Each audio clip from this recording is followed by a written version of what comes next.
আসসালামু আলাইকুম এভরিওয়ান। সবাই কেমন আছেন? আশা করি সবাই ভালো আছেন। আজকে আপনাদের সাথে একটি গল্প করার জন্য আসলাম। তো গল্পটি হচ্ছে একজন শিক্ষক এবং তার একজন ছাত্রকে নিয়ে। ছাত্রর বয়স 7 বছর। তো চলুন গল্পটি শুনে আসা যাক। শিক্ষক ছাত্রকে জিজ্ঞেস করলো, ছাত্রের নাম আমি দিয়ে দিচ্ছি, ছাত্রের নাম হচ্ছে নিলয়।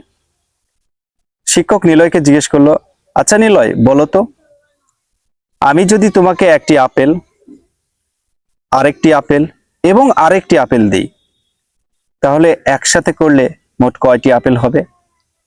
ছাত্রটি আগ্রহের সাথে সবগুলো কথা শুনে, শিক্ষকের দেওয়া সংখ্যাটা শুনে, আঙুলে গুনে ঠান্ডা মাথায় চিন্তা করে উত্তর দিল 4টি। শিক্ষক উত্তরটি শুনে হতবাক। শিক্ষক এবার চিন্তায় পড়ে গেল এবং দ্বিধাদ্বন্দ্বের মধ্যে পড়ে গেল। আরে এত সহজ একটি প্রশ্ন করলাম, সে ভুল উত্তর দিল। যদিও উত্তরটি ছিল 3টি, সে 4টি উত্তর দিল। কেমন করে? মেবি সে হয়তোবা স্ট্রবেরি পছন্দ করে, আপেল হয়তোবা পছন্দ করে না, যার কারণে উত্তরটি ভুল দিয়েছে। তাই শিক্ষক একটি চালাকি করে নিলয়কে সে বলল যে, আচ্ছা নিলয়, বলো তো, তোমাকে যদি একটি স্ট্রবেরি এবং একটি স্ট্রবেরি এবং আরো একটি স্ট্রবেরি দেওয়া হয়, তাহলে তোমার কাছে কতটি স্ট্রবেরি থাকবে? এবার নিলয় একটু ভেবে চিন্তে উত্তর দিয়ে বলল, স্যার, 3টি স্ট্রবেরি থাকবে।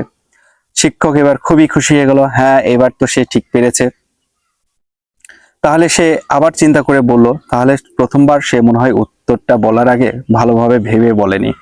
তাহলে এবার একটু তাকে ওই প্রশ্নটা আবার ঘুরিয়ে করা যাক। তখন সে কি করলো, আবার আপেলের প্রশ্নটি সেম ভাবে তাকে করলো, একটি আপেল, আরেকটি আপেল এবং আরেকটি আপেল যদি তোমাকে দেওয়া হয়, তাহলে তোমার উত্তরটা কত হবে?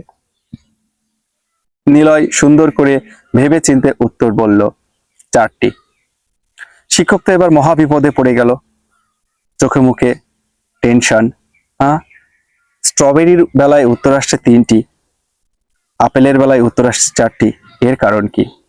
একটু বিস্ময় স্বরে নিলয়কে শিক্ষক জিজ্ঞেস করলো, আচ্ছা নিলয়, তোমার কাছে আপেল 4টি কিভাবে হচ্ছে?